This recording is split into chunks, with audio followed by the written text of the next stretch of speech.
બા તમારા ઘરમાંથી કોને લઈ ગયા છે? મારા છોકરાને જ લઈ ગયા, ઘરમાં હું તો લઈને વહી જા. ક્યાં પાછળ ઘર છે ત્યાંથી? અહીંયા ઘરા ડેલામાં જ રેવી છે.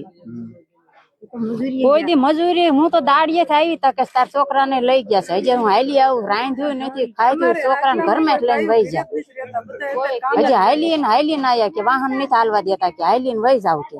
તો હું ઠેઠ ખોડિયારે થી અહીંયા હાલીને આવી તમારા હાહુમાં કે છે કે સુનિલ ને લઈ જશે. કેટલા વર્ષનો તમારો? હજી 18 વર્ષનો હશે.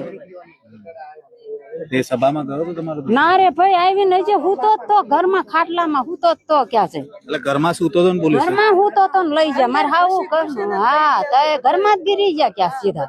કીધું નહીં કે એનો કોઈ વાંક નથી આમાં? હું ક્યાં ઘીરા સાહેબ હતી, હું દાડીએ ગઈ હતી, હજી તો હાલી આવું છું.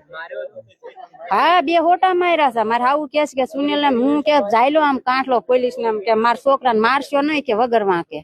તોય કે છે હોટી મને ઉસકાવીને ભાગી ગયો પોલીસ. જી બિલકુલ, જે આપણે સાંભળ્યા મહિલાઓ છે. બાને પણ આપણે વાત કરીએ. બા, તમારા ગામમાં આજે પથ્થર મારો થયો, બહુ બધા લોકોને પોલીસ લઈ ગઈ છે, તમારા પરિવારમાંથી કોઈને લઈ ગયા? આ મારા છોકરા છે, એ મારા દીકરાનો દીકરો લઈ જશે. મારા 3 દીકરા લઈ વહી ગયા છે, 3 ને લઈ જશે. હા હુસાતા લઈ જાવ. હું પકડું છું સાહેબ, મારું ઘર છે, મારું ઘર છે, મારા છોકરાને હા મજૂરી કરીને આવ્યા હુતાતા લઈ જા, ઢળીને લઈ જા. તમે હાજર હતા ત્યારે?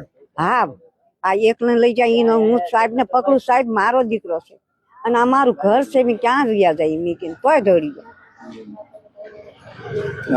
બીજા ગામના